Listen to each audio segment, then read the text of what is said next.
Okay, good morning, everybody. Welcome back to Shmuel Bet. We are starting a new chapter today, chapter 10. Recap of chapter 9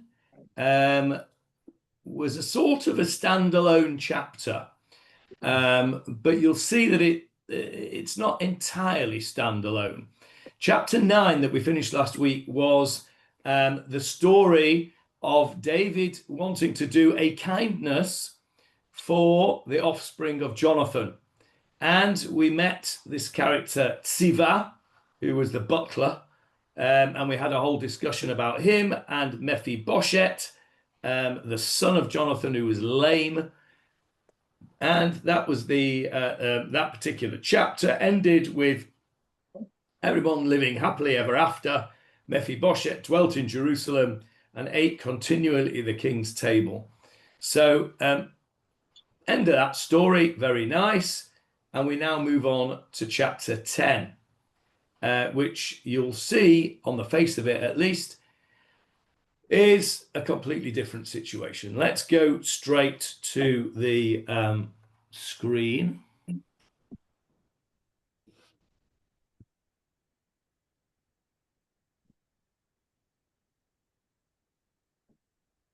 There we go. So,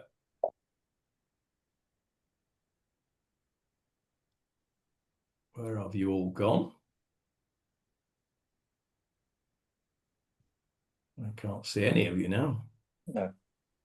We can see you. And you can see the screen? Yep. I can't see you. Oh, there you are. Found you. Right. There we go. That's better. Right. Now then, Jeffrey, off you go. It happened after this that the king of the children of Ammon died, and his son Hanun reigned after him. David thought, I shall do an act of kindness for Hanun, son of Nahash, just as his father acted with kindness for me. So David sent, it's in brackets, a message to him by the hand of his servants to console him over his father. David's servants arrived in the land of the children of Ammon. Stop there, Jeffrey, please. Stop there. Stop there. Right. Okay. What's the first word of this chapter? After. Vayehi. In Hebrew? Vayehi. Who's our Vayehi specialist? I can't remember. I think it might have been Paul. Paul. Yeah, Paul. Come on then. What does Vayehi... Well, usually it implies bad things to happen. Yeah, we're expecting something not so good here. Vayehi, often, we had this discussion, didn't we, a couple of months ago, where we weren't sure whether it was every Vayehi or Vayehi acharei hadvarim ha'eleh, but there is a sort of an understanding that Vayehi foretells something not so good going to happen. And a gypsy's warning. A what warning? A gypsy's warning. I've never heard that expression. What's that? It was one of Graham's favourites. Never remember it. Go on, tell me what's a gypsy's warning. God help you. Sounds a bit racist to me, but then again, right? Okay, Vayehi achrei chen, and it was after this. Now, these first two psukim will show you that although I told you that chapter 9 was a standalone, there is a theme here, isn't there? What was the theme of chapter 9? He was benevolent to Jonathan's family. Why? Because Jonathan was his best friend. Because he'd sworn to him to do it. All right. Okay, good. It's all of those things are true. He'd sworn to him to do it. He was his best friend.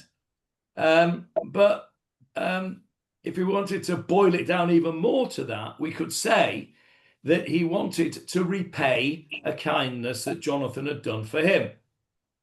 Yeah, you accept that? Yeah. No, Yeah. No, you wouldn't no, accept that, Hannah. Go on then. no. Why not? Why not? Because it wasn't a kindness, it was a pact that they'd made together.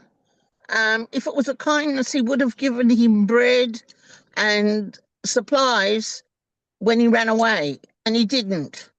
If he would have given him minimal supplies, he wouldn't have had to go to Nov and get everybody in Nov killed because his father got angry. So I wouldn't say he was repaying a kindness. I would say that he was standing by his word, that he would look after Jonathan, and they would each look after the other and their children through the generations. But that came afterwards. He came out to warn him. That was before they made this pact. So it was a kindness. Yeah, I tend to warn him. He came out to prove. He originally said to David, when David said, "Your father wants to kill me," he said to David, he said to David, "No, you're wrong. It's not right." And David said, "I'm not wrong. He wants to kill me." And so Jonathan went back and he said, there's the Rosh Chodesh feast tomorrow. We'll see what my father says. And according to that, I'll come and tell you whether you're right or wrong. And then they did with the arrows, the sign to see who was right or who was wrong. He didn't actually do a kindness with him. Okay. Well, not what I would call a kindness. I tend to agree with Paul, although everything that Hannah has said is factually correct. All of those things did happen. But I consider, and I think David considered, the fact that Jonathan went against his father and came out from the meal at Rosh Chodesh, went into the field, did all that business with the arrows, and enabled David to escape. All right, you could criticize him, and Chazal do mention it, that he could have given him some supplies on the way. But you could argue that there wasn't time, he wasn't expecting it, etc. He came out, gave David a heads up at the very least. And I think David considered it to be a kindness. So I'm just looking in chapter 9 here, and it starts off, "Is there anyone who is left in the house of Saul that I may do kindness to him for the sake of Jonathan?" So I tend to go along with Paul. I think he was repaying a kindness. Let's have a look at our chapter now. And it came to pass after this that the king of the children of Ammon died, and Hanun his son reigned in his stead. David said, "I shall show kindness to Hanun, the son of Nachash, just as his father showed me kindness." Right. So he's repaying a kindness. And I think there is at least a connection, if not a strong connection, a connection between the two chapters. David's characteristics over time have been shown to be somebody who is strong on hakarat hatov. He likes to repay kindness with kindness. He recognizes that people have done good for him and he wants to repay that kindness. And this is another example.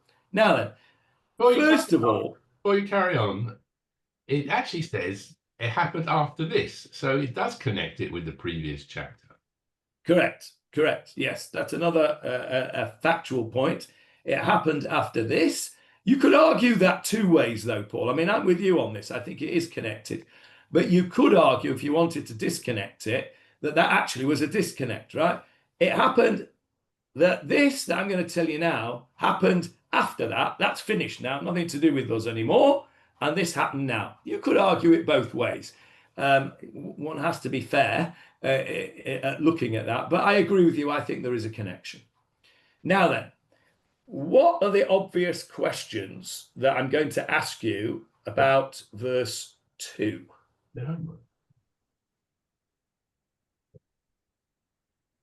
Um, Come on, You know me well enough by now. What am I going to ask you about verse 2? Yes, Jeffrey. Well, at the house of Ammon, they weren't children of Israel. And so this is going outside, if you like, the family of Israel. Okay, good point. And yes, he was trying to show respects. He was sending his condolences, which is obviously the right thing to do. But they were not family. And there Okay, stop there. That's the point well made. These are not Bnei Israel. Who would like to take it even further? I would, Jackie. Go on, Jackie. Well, I understood that in the Torah it said we had nothing to do with the Amorites at all. We should have that. Very good, Jackie. Excellent. Hold that thought. Coming back to that. Excellent. Jackie takes it further and says, David had no right showing kindness to Hanun. Well, I'll tell you what, let's jump straight into that now. Where does it say that? Somewhere in Bamidbar. Jackie? Somewhere in Bamidbar, I don't know where. Okay, well, let's try again. Where's David? David Marks, where does it say that we shall not have anything to do with Ammon and Moab? In Parshas Devarim. Okay, I've got it in Parshat Kitetse. The bit that I want is in Parshat Kitetse. Let me show it you on the screen. Jeffrey, if you could read this for us in blue. An Ammonite or Moabite shall not enter the assembly of the Lord, even the 10th generation shall never enter the assembly of the Lord, because they did not greet you with bread and water on the way when you left Egypt, and because he, in brackets the people of Moab, hired Balaam the son of Beor from Bethor in Aram Naharaim against you to curse you. But the Lord your God did not want to listen to Balaam, so the Lord your God transformed the curse into a blessing for you, because the Lord your God loves you. You shall not ever seek out their welfare or their good all your days. Okay, that's the pasuk that Jackie was referring to. Lo tidrosh shlomam v'tovatam kol yamecha le'olam. You shall not ever, le'olam, forever, you shall not seek out their welfare or their good. Who is he talking about? Ammon and Moab. So there is a halacha. It's a mitzvah in the Torah. It's a lo ta'aseh, lo tidrosh shlomam v'tovatam kol yamecha. Jackie is absolutely right. Jeffrey's right too, but Jackie's taking it a further step. Not only are they not our people, they're not even Parav. They are people who we do not allow to enter into the assembly for 10 generations, and we are not allowed to seek out their welfare. So what is David doing in our chapter here? Showing kindness, and that's what he says he's going to do. I shall show kindness to Hanun, the son of Nachash. So that's our first question. Another question that I'm going to ask you. What else am I going to ask you about this pasuk? What's the kindness? Go on. What is the kindness showed to David? Okay, what is the kindness that Nachash showed to David? Exactly, that is a question I was going to ask you. And I think, Peter, you're on mute, but I was sort of lip reading. Take yourself off mute.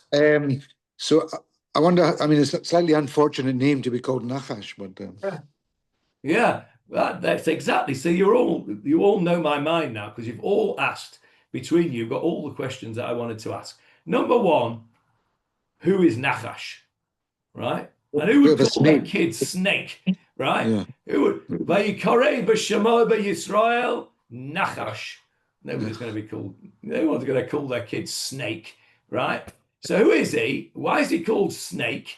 And what is the kindness that he did to David that David sees fit to repay?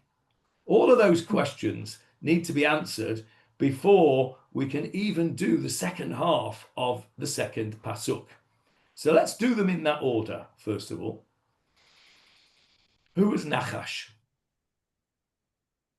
Where have you heard that name before?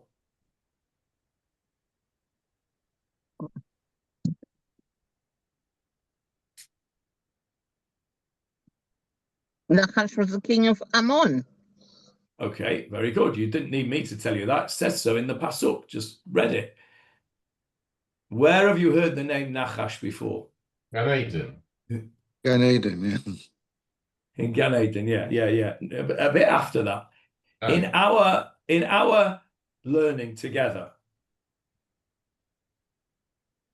I can I'll tell you give you what the another art clue. scroll says. Go on. What does the art scroll say? The art scroll says that Nachash protected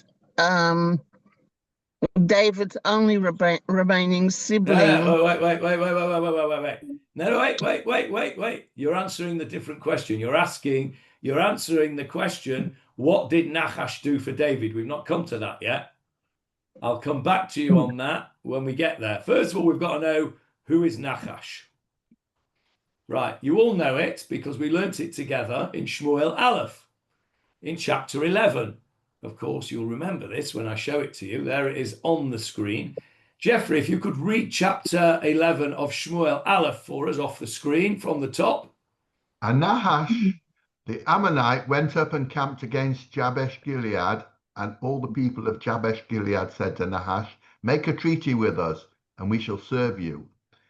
And Nahash the Ammonite said to them, "On this condition will I make a treaty with you, by gouging out the right eye of every one of you, and I shall make it a reproach against all Israel." Stop there. Remember that now? This was a time when these people in Yavesh Gilead, a place in the northeast, had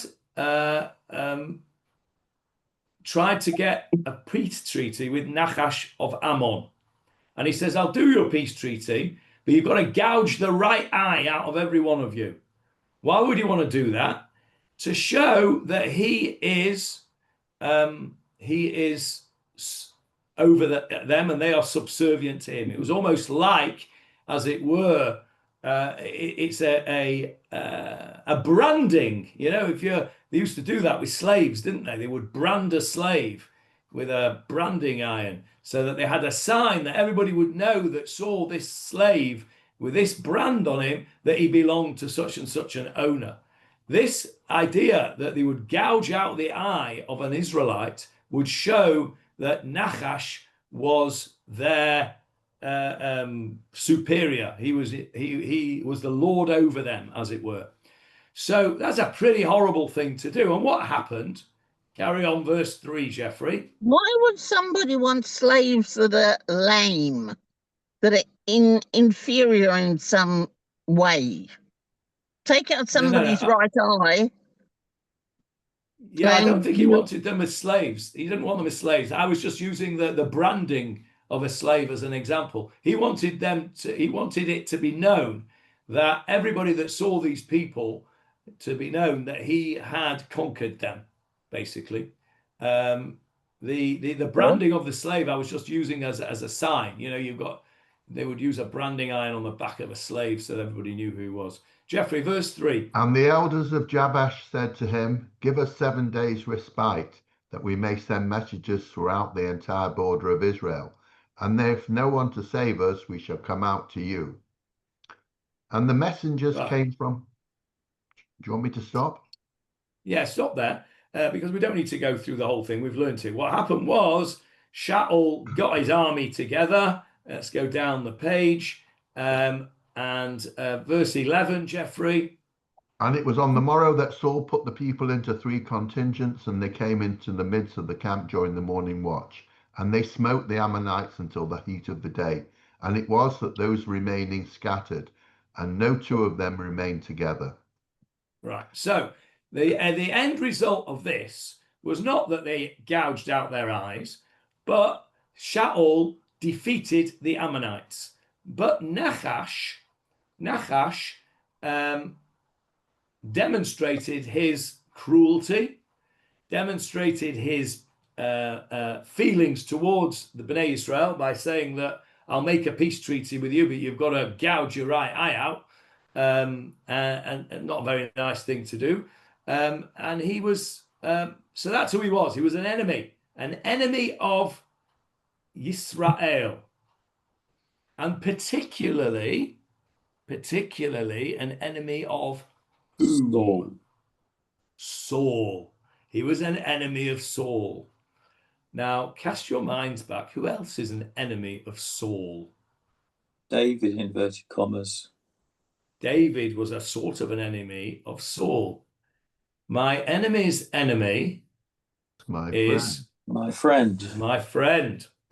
So now we're beginning to see, Paul doesn't like it, but we'll tell you what the Art Scroll says based on the Midrash. Maybe you'll like it, maybe you won't. But we're beginning to see now how it's possible that David and Nachash, the snake, have got something in common. They're both enemies of Saul. So let's go back to our... I don't like the classification of David being an enemy of Saul. I think that Saul was an enemy of David. No, the other way around. David was a fugitive from Saul. David was the enemy of Saul. Why? Saul perceived David to be the enemy. Yeah, David was the enemy of Saul. Saul saw David as an enemy. That's how Saul was not the enemy. But the actual facts are that David could have killed Saul and never did. And that is why Saul was not an enemy of David. That's exactly as I said. It is correct. Saul was not an enemy of David. David was an enemy of Saul. We're saying the same thing. We agree with each other. I'm just saying. We speak English differently. Yeah, well, you're from down under, aren't you? So you speak it backwards. That's why. Southern Hemisphere. You speak it upside down. Yeah, upside down. Anyway, we both know what we mean. What we mean is that Saul considered David an enemy. Saul considered Nachash an enemy. Nachash and David have got something in common. They are both perceived by Saul as an enemy. Let's put it that way. Right. So now we know who Nachash was. Jonathan. Yes, sorry. Jackie. Sorry, Saul perceived David as a threat more than an enemy, surely. Both. Okay. He perceived him as an enemy because he was a threat. Okay. All right. Most people who is your enemy are your enemy because they threaten you. Yeah, but it was a different threat to Nachash. Nachash was a warrior. David wasn't. Oh yes, he was. Ooh. Yes, he was. David was a fearsome warrior. Definitely. He was the greatest warrior Israel had. The problem that Saul had. Yeah, the problem that Saul had, Jackie, is that he was, as they say in the vernacular, abyssal meshiga. He was abyssal meshiga, right? He had this paranoia, and saw David as his enemy. And David did not perceive Saul as an enemy. We know that David treated Saul with the greatest of respect. So we now know who Nachash was. Not a very nice person. Nachash by name, Nachash by nature. I'm sure that his mummy didn't give him a name Nachash at birth. He would have been called Nachash later on as a nom de guerre, as we see very, very many times. So why would Abigail's father be called Nachash then? Was he a nasty individual? Abigail's father was Nachash as well. Was he? Yes. Maybe then. Abigail, the wife of Naval, you mean? Yeah. Don't know. Okay. Maybe he was. Is it the same Nachash? I doubt it's a different Nachash, as far as I understand it.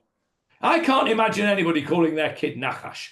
So I suspect that Nachash, anybody that's called Nachash, it's probably earned that name during their life, I would guess. It's somewhere in 2 Samuel. Meaning in Ammonite. Maybe it does. That's possible, true as well. Maybe Nachash in the Ammon language means king or nice person or something. But anyway, he's called Nachash. So what was the kindness that David felt that he had to repay? What did Nachash do for David that he felt was appropriate to repay. Right. Go on, Hannah. Tell us what the Art Scroll says. That he protected David's remaining sibling after the king of Moab killed off his family, because David took his family to Moab for protection against Saul, and lo and behold, the king of Moab decided to do away with them, and Right. Nachash protected his only remaining sibling. Okay, very good. That's what the Art Scroll says based on this. On the screen for you, Jeffrey, is chapter 22 of Shmuel Aleph. And David went from there to Mitzpeh Moab, and he said to the king of Moab, "Let my father and mother come out now with you, until I know what God will do for me." And he brought them before the king of Moab, and they stayed with him all the time that David was in the stronghold. Now, if you remember, we spoke about this just a couple of weeks ago, because we said that his parents went to Moab, to the king of Moab, but we never read anywhere that they came out.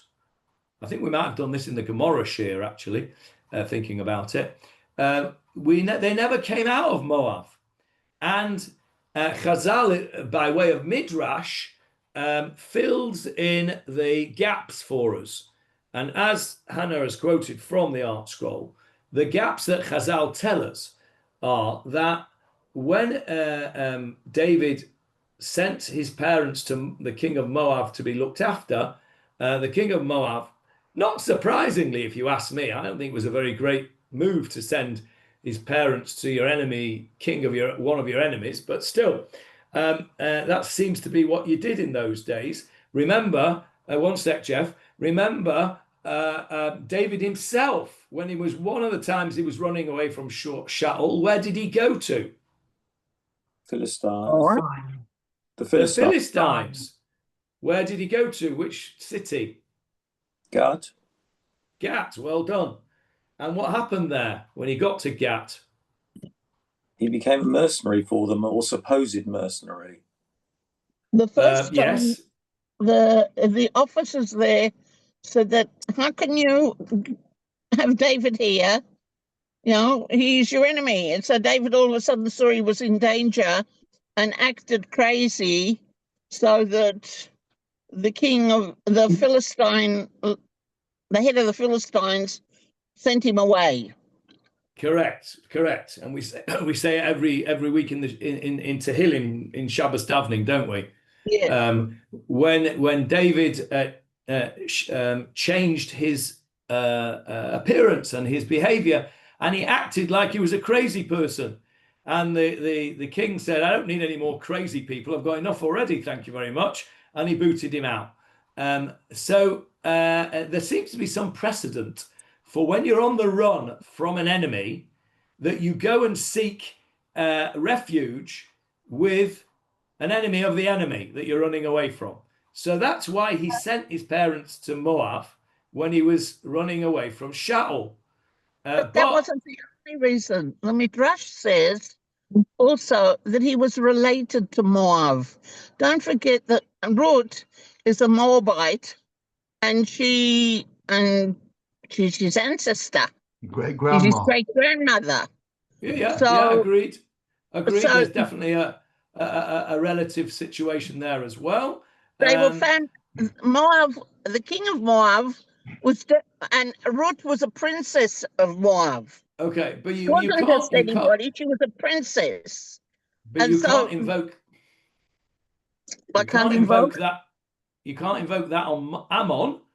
He sent his only remaining sibling to Ammon, to Nachash. So what happened was, we've got to finish the story, fill in the gaps. So his mother and father and all his family go to Moab, either because they're relatives, I accept that. That was a good place to send them. Go to your mother's side of the family, who also happen to be enemies of Shaul, which is a good thing, enemy's enemy, etc. But the king of Moab did not behave nicely. killed his parents and killed all his siblings. How many brothers did he have? 7. David? Was it 9? Or 7 or 9? no? No. I Two- thought, I thought 6. Yes, 6 or 7. If in Shmuel it says 6, but of course Michael loves Divrei Hayamim, and so he immediately went with the Divrei Hayamim number of 7. There were, according to Divrei Hayamim, there were 8 of them. According to Shmuel, there were 7 of them. So anyway, they were all killed apart from one, and the one that was remaining sought refuge with Nachash, the king of Ammon. And now there's a little bit of what's the word? Reciprocity. Being Reciprocity. Reciprocity. Whatever it is, being reciprocal, right? Here in this thing, which I'll tell you in a minute. Sorry, Jeffrey, you wanted to say something. No, I'm sorry. I'm holding my head up. Sorry. Oh, right. Okay. I thought you had your hand up earlier on. No, sorry. Apologies. Okay. So there is this being reciprocal. I can't get that word. I know how to spell it. Right. So what's going on here, which is a bit reciprocal, where there may be a bit of midah keneged midah here with the story we've just heard, with just one of David's brothers being left alive by Moab. What's that remind you of a little bit? One of Jonathan's children was left alive. That is true. One of Jonathan's children was left alive. What happened to the rest of them? They died in the battle of Gilboa. Right. So that was nothing to do with David, right? Right. Right. So you're right, but that's not reciprocal. I'm thinking about something that David did, which left one person alive, or resulted in one person, as a result of David's actions, resulted in one person being alive, one person being left alive. One person was left alive in Nov. Yes, very good. Very good. What happened in Nov? The story of Nov, right? We started it a few minutes ago. Hannah started to tell us about it. After the Macha Chodesh business, David runs away. He comes to Nov and he asks Nov, the city of priests, he asks them for 2 things. What does he ask them for? Food and sword. A weapon. Food and arms. Food and arms, yeah. So they give him some food reluctantly, and they give him the sword of Goliath, right? And then what happens? Saul comes along with his henchman. What was his henchman name? Donag. Doeg. Doeg. Doeg. There's another name, right? What does Doeg mean?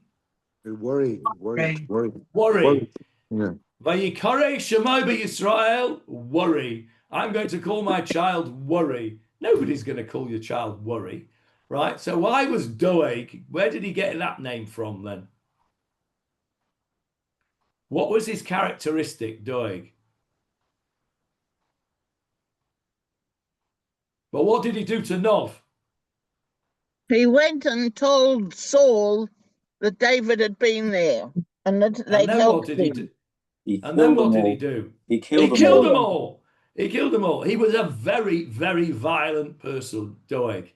Now, if you knew that a certain person who we will call, I don't know, Mr. A, was a very, very violent person, and you saw him coming towards you, what would you do? Run away. Yeah. What would you do before you ran away? Right. Get a sword. You'd worry, wouldn't you? You'd worry. So every time anybody saw Doeg, they would say, "Oh, heck, hey up, this is a bit of a worry. Doeg's on his way." That's how Doeg got his name, in my humble opinion, right? Anyway, Doeg goes and kills Nov, the whole population of Nov.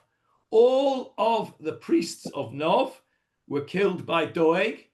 as a result of an action of David, which David acknowledges himself that he was responsible for the deaths of the people in Nov. He actually says it himself. Let me see if I can find you that. It's in chapter 22 of Shmuel Aleph.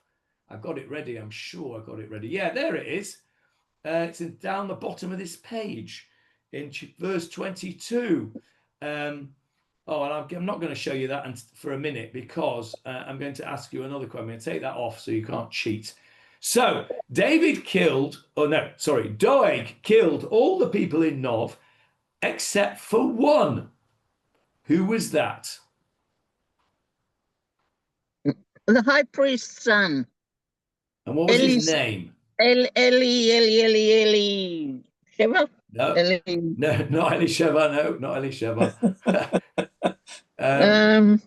Elihu. Not Eli anything. It begins with an but it's not a lamed next. He was a priest. Obviously, he was a priest. He lived in Nov. Nov was a city of priests. You'll remember it. If Johnny Halpin was here, he would know it. Evyatar. Evyatar. Remember Evyatar? Why does Johnny Halpin know that? Because he sits next to Evyatar Drucker in Shul. So that's how he knows the name. Right. We say Nov was a city of priests and that he killed everybody. But he killed everybody and their wives and children were there too. No, Asma. It's a hell of a lot more cruel than just killing the priests. He killed them. I didn't say Doeg was a nice bloke. Anyway, a digression is that I think that one sec. Before we digress, let's just finish this bit, then you can digress. So, verse 22, Jeffrey, on the screen, in chapter 22 of Shmuel Aleph.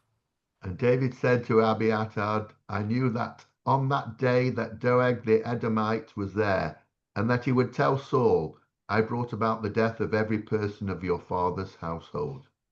So I'm just going to read that again with a slightly different emphasis. And David said to Evyatar, I knew on that day that Doeg the Edomite was there, and that he would tell Saul, I brought about the death of every person of your father's household. David is acknowledging his role in the tragedy at Nov. And so there's only one left. That one left out of Nov was Evyatar. And what does he say to him? Stay with Verse 23.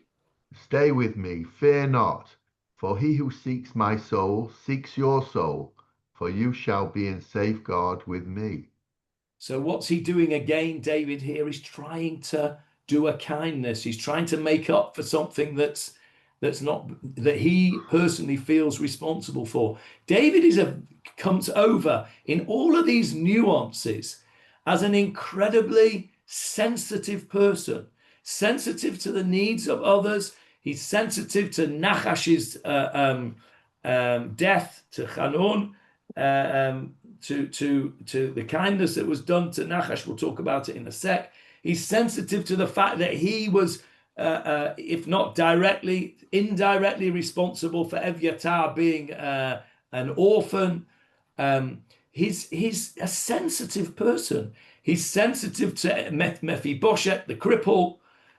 He's a sensitive person. This is the kind of king that we have as our archetypal king. Sure, he was, as Jeffrey said, David, Melech Israel, the greatest warrior king that we ever had. He was the brave David who stood up against Goliath, against Goliath. But he was also a sensitive human being. He was a flawed human being. We'll get to it in the next few chapters. We're coming, folks, to the biggest sin of his entire life. We don't believe in saints. We have, as I've called it, Judaism is an Oliver Cromwell religion, warts and all, right? We don't gloss over. I mean, Art Scroll does, but we shouldn't gloss over the faults of our great people, because we can learn from them as well. David was a great person because of his sensitivity. So we see that here with Evyatar as well. But the reciprocity, whatever the word is, that I was referring to was the fact that David was responsible for Evyatar being the only survivor of Nov. When we come back to our story earlier in this same chapter that's on the screen and the gaps that Chazal has filled in for us, there was one survivor of Moab's massacre of David's family, only one brother. And as Hannah told us, that brother went to Nachash and was given refuge. Now, presumably, Nachash did not kill him, and presumably Nachash at some point or another restored David's brother. I don't think we're told which one it was, but restored David's brother to David, because otherwise it wouldn't be considered a kindness. So that is the kindness that Nachash did for David, according to the art scroll and according to the Midrash.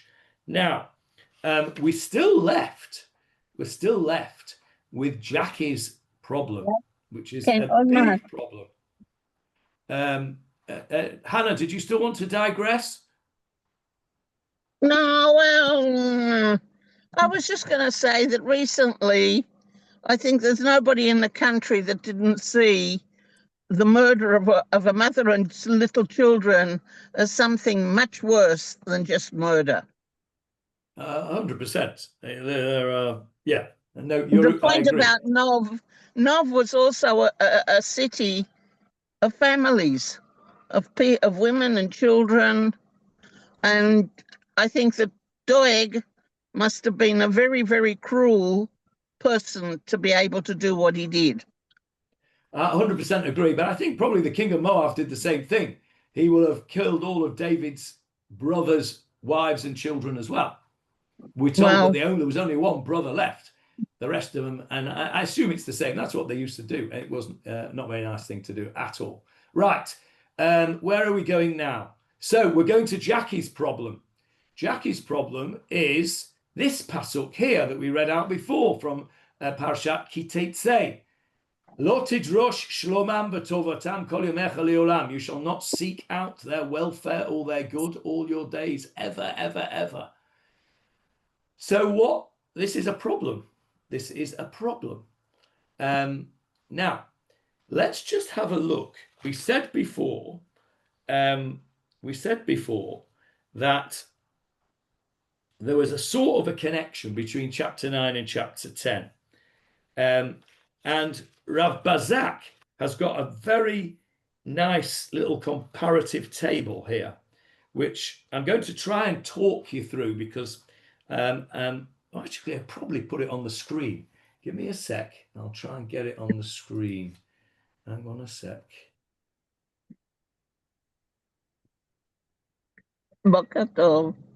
Here we go. Here we go. This is Rav Bazak's table. Can you see this here? Yep. That little table on the screen. Okay. Can you see the words in bold on the left-hand side of the table? Mm-hmm. Yeah? Yep. They say king. Yeah. Right. This is chapter 9, verses 2 to 5. There was of the house of Saul a servant whose name was Tzivia, and they called him unto David, and the king said to him, are you Tzivia, blah, blah, blah. And the king said, da, da, da, da, da, da, the king, da, da, da, da, da, da, the king, the king, the king, the king. Chapter 10, the word that is bolded out by Rav Bazak in this table is not the king, it is David. David said, David sent, David's servants, David and us. There's not a king in sight here. So the author, and this is the genius of people who are able to see things. When we point it out like that, it's dead obvious, isn't it? But I think it's genius to be able to spot that and see that there is a difference here. There's a different emphasis here. And what Rav Bazak says, if we have a look here, I'll just read it out to you what it says here in chapter 9, where David acted in a commendable manner. What's a commendable manner? He's repaying a kindness to Jonathan. He's referred to over and over as the king. In contrast, in the opening verses in our chapter, he's repeatedly referred to as David. And in this way, scripture alludes to the fact that David acted in accordance with his emotions as a private citizen, while ignoring his standing as king of Israel, who must represent the entire nation. If we go back to our pasuk, this is talking here.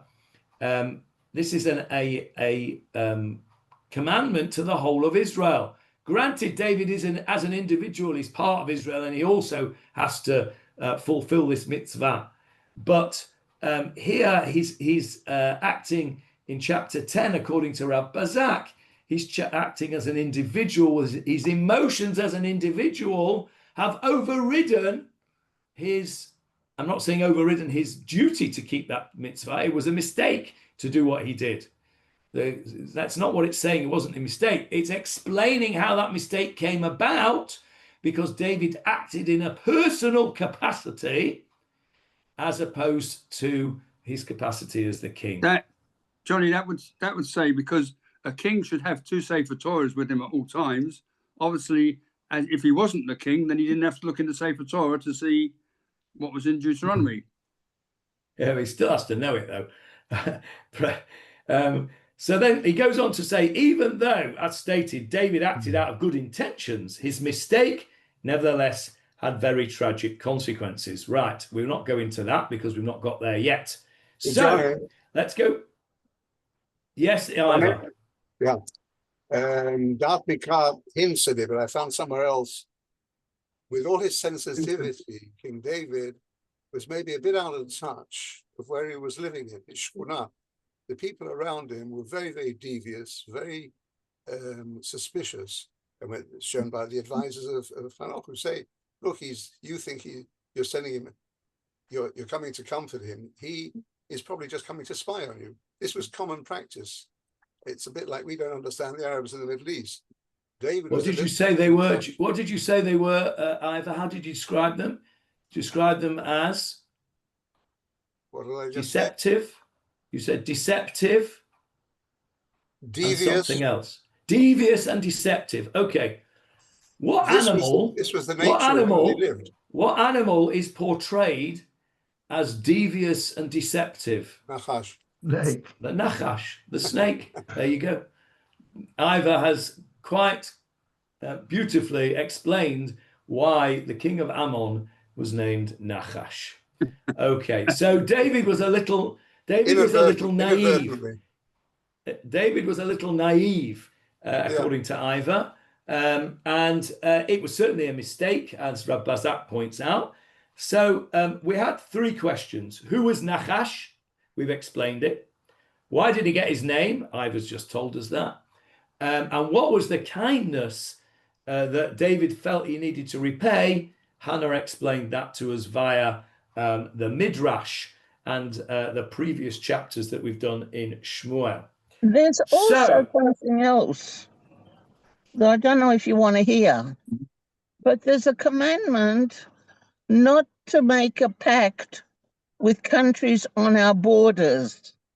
And Abraham was punished for making a pact with Avimelech. Don't ask me exactly where it is because I don't know. I just know that it is. Okay, I just want to correct one thing there. There is not a prohibition in making a pact with people on our borders. There is a prohibition with making a pact against the 7 nations that were inside Eretz Yisrael at the time of the conquest. So there is no, which is why we had the story of the Givonim, yeah, the Gibeonites. Remember what they did? They pretended they were outside. They pretended they were outside. Why did they do that, Michael? Why did they pretend they'd come from far away? Because if they would have been from inside, then they would have been killed, basically. Well, you couldn't. They weren't allowed to make a pact. Yeah. Right. Joshua would not have been allowed to make a pact with them. Joshua only made a pact with them because he thought that they were outside the borders. So Ammon was not one of those nations, I don't think, that was subject to not making a pact with, except that we have it explicitly in our verse in Dvarim. So then why was Abraham punished for making a pact with Avimelech?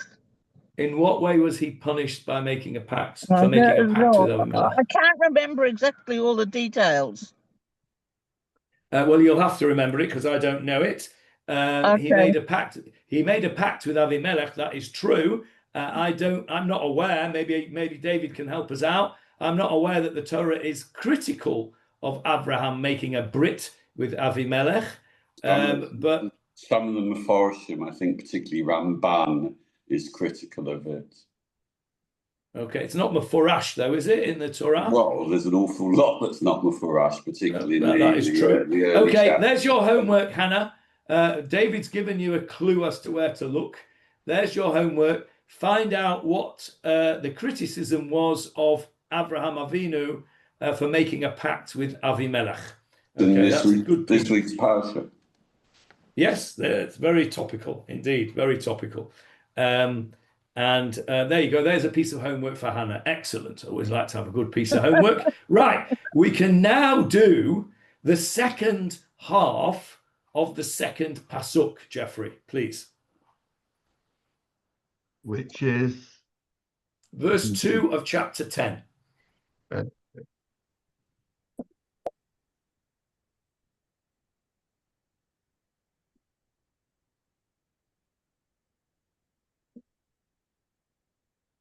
David thought, I shall do an act of kindness for Hanun, son of Nachash, just as his father acted with kindness for me. So David sent a message in brackets to him by the hand of his servants to console him over his father. David's servants arrived in the land of the children of Ammon. Stop there. Okay. What's wrong with that? As Jeffrey said earlier on, that was a nice thing to do. Sent his condolences. Couldn't send a telegram. Couldn't send an email. Couldn't send a WhatsApp. So he sent his messengers. Where do we see somewhere else in Tanakh, a long time after this, many hundreds of years, or a significant number of hundreds of years after this, where the message of the king is sent out of the country to various in places. The Purim story. In the Purim story, correct. The king sends his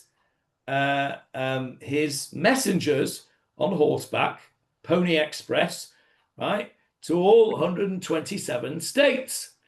That's the way you did it. You want to send a message, you have to send it with a Pony Express. So David sent his servants with a message of condolence to the son of Nachash, to Hanun, the son of Nachash, the king. Now, this is where I think Rav Bazak's comparison is so beautiful, because this is clearly an act which, even if it wasn't meant as a royal act, would be seen as a royal act. King David has sent his servants with a message. And so it's seen as an act from the king, and that's why it was a mistake. They shouldn't have done that. So his servants come to the land of the children of Ammon.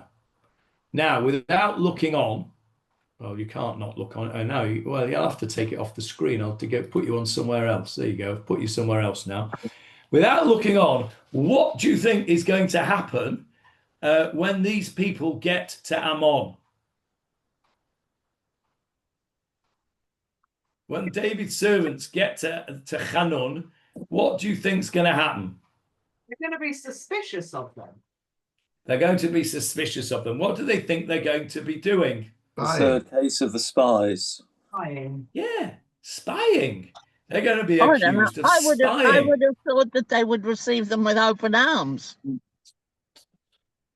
Oh, well, that's I mean- because you're obviously not has got as bad thoughts as Barbara has got in her. You know, she's a.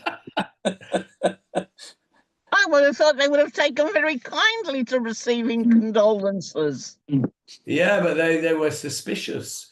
They were suspicious. They didn't. They were very suspicious. They did. Let's go and have a look and see the wording. We're almost done for time. Jeffrey, tell us what they said. Verse 3, please.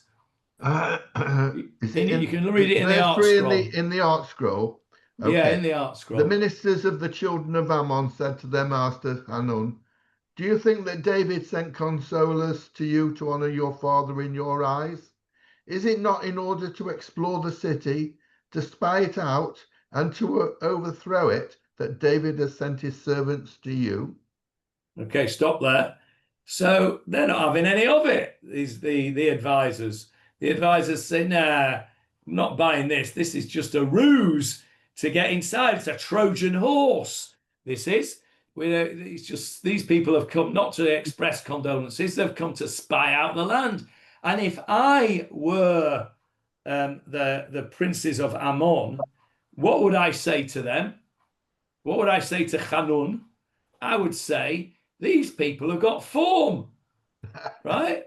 They've done it before. They've sent spies into Canaan, not once, but twice.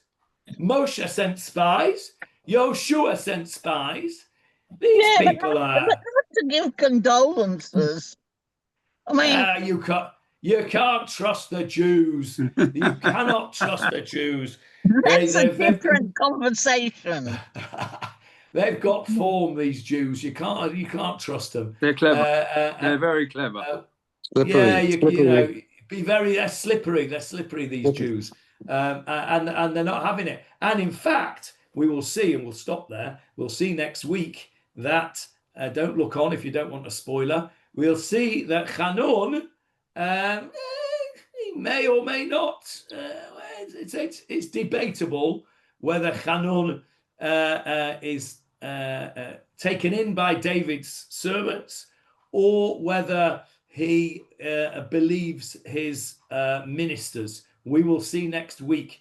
Homework for next week for Hannah: find out what the problem was with Abraham making a pact with Avimelech. While you're at it, Hannah, you can see what the problem was with Yitzchak making a pact over the wells. That's coming up as well. That was another pact. Maybe there's a problem with that as well. You have to justify your comments as best you can. Anybody else want some homework? No? All right. Okay. Who did Yitzchak make a pact with? He made the pact with the locals, the Plishtim, I guess they were. No, they can't have been also Avimelech. Also Avimelech, yeah. Over the wells. They made pacts over the wells because they kept digging. He kept digging wells and they kept filling them up. Oh. And we'll see that in the coming weeks. Okay, we'll stop there. Let's stop the recording. Where is the recording gone?